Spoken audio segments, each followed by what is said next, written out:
سب سے پہلا صدیق اکبر کے دور کے اندر ایک کذاب پیدا ہوا جس کا نام تھا مسائلمہ کذاب۔ کیا نام تھا؟ مسائلمہ کذاب نے جھوٹا دعویٰ کر دیا نبوت کا۔ یہ بات سیدنا صدیق اکبر تک پہنچی، حالانکہ اس وقت مسلمان تازہ حضور علیہ السلام دنیا سے تشریف لے گئے تھے۔ مسلمانوں پر ایک غم کی کیفیت تھی، ایک عجیب و غریب کیفیت تھی۔ ریاست مدینہ کے احکام بھی قائم کرنے تھے اور سامنے یہ نیا چیلنج آ گیا۔ ایک منکر ختم نبوت مسائلمہ کذاب کی صورت میں کھڑا ہو گیا، کہ میں نبی ہوں۔ تو سیدنا صدیق اکبر کو جب پتہ چلا نا تو آپ نے، حالانکہ سیدنا صدیق اکبر کے بارے میں یہ مشہور ہے کہ وہ بہت ہی رقیق القلب تھے، بڑے ہی ایک نرم دل تھے، اور سیدنا صدیق اکبر نے لشکر تیار کیے۔ مسائلمہ کذاب جس قلعے میں ٹھہرا ہوا تھا اس قلعے کا آپ نے محاصرہ کرایا۔ محاصرہ کرانے کے بعد آپ نے کہا کہ اس وقت تک یہ لشکر واپس نہ آئے جب تک کہ اس منکر ختم نبوت کو واصل جہنم نہ کیا جائے۔ اور اس کے پاس اس نے بڑی پوری فوج تیار کی ہوئی تھی، بڑی طاقت تھی اس کے پاس۔ پھر جنگ ہوئی، اور اہل سیر نے لکھا ہے کہ اس جنگ کے اندر نبی پاک کی ختم نبوت کی حفاظت کرتے ہوئے سیدنا صدیق اکبر رضی اللہ تعالیٰ عنہ کے دور میں 1200 صحابہ نے شہادت نوش کی۔ کتنے؟ 1200 صحابہ نے اپنی جانیں قربان کر کے، اور اس وقت تک لشکر پیچھے نہیں آیا جب تک قلعہ اس کا توڑ کر اندر جا کر اس مسائلمہ کذاب کو واصل جہنم نہیں کیا۔ اللہ تعالیٰ نے سب سے پہلا ختم نبوت کی حفاظت کس سے کروائی؟ سیدنا ابوبکر صدیق رضی اللہ تعالیٰ عنہ۔ اب خدا کی قدرت دیکھیے، عرصہ 1400 سال گزرنے کے بعد اسی مسائلمہ کذاب کی نسل میں سے ایک بد نسل پاکستان میں پیدا ہوا، اور اس نے نبوت کا جھوٹا دعویٰ کیا، اور خداوند قدوس نے اس کو واصل جہنم کرایا۔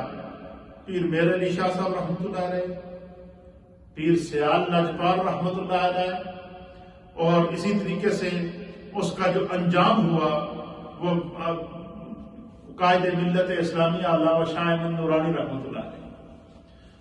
جب 1974 کے اندر 7 ستمبر کو قانون پاس ہوا کہ ختم نبوت کا قانون، کہ جو بھی بندہ منکر ختم نبوت ہوگا وہ علی الاطلاق کافر ہے، وہ مرتد ہے، علی الاطلاق وہ کافر ہے۔ جب یہ قانون پاس ہو گیا تو اس قانون کو پیش کرنے والی جو ذات تھی، اس قانون کو پیش کرنے والی اسمبلی کے اندر وہ مولانا شاہ احمد نورانی تھے۔ کون تھے؟ مولانا شاہ احمد نورانی قائد اہل سنت رحمۃ اللہ علیہ سیدنا صدیق اکبر کی اولاد میں سے ہیں، اور 17ویں پشت میں جا کر آپ کا سلسلہ نسب سیدنا صدیق اکبر سے مل جاتے ہیں۔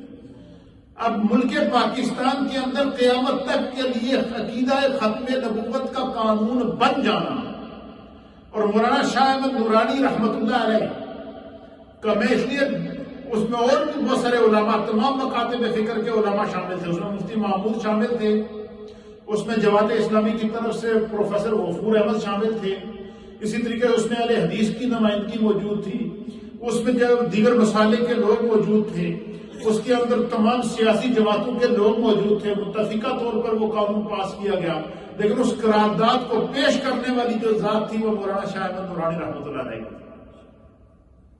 اور ذوالفقار علی بھٹو رحمۃ اللہ علیہ نے جب اس پر بحث کرنا چاہیے، ایک دو اس کے ذہن کے اندر ظاہر ہے وہ بنیادار قسم کے لوگ تھے، تو جب اشکال آئے تو پھر شاہ احمد نورانی صاحب رحمۃ اللہ علیہ کو اس نے بلایا ذوالفقار علی بھٹو نے، اور انہوں نے کہا کہ مجھے آپ یہ سمجھائیں۔ جب انہوں نے ان کو سمجھایا نا تو انہوں نے کہا جی کہ فوری طور پر آپ قرارداد پیش کریں، اس کو پاس کرنا سب سے پہلے دستخط ذوالفقار علی بھٹو پر کریں۔ علامہ شاہ احمد نورانی رحمۃ اللہ تعالی علیہ یہ برملا کہا کرتے تھے، میں نے خود اپنے قانون سے سنا ان کی مجلس میں، وہ کہا کرتے تھے کہ ذوالفقار علی بھٹو سے لوگوں کو نظریاتی لاکھ اختلاف ہوں، میں شاہ احمد نورانی یہ اعلان کر رہا ہوں کہ ذوالفقار علی بھٹو کی بخشش کے لیے صرف ختم نبوت کے قانون پاس کرا کر اس پر دستخط کرنا یہی عمل کافی ہے، یہ عمل ہی اس کے لیے کافی ہے۔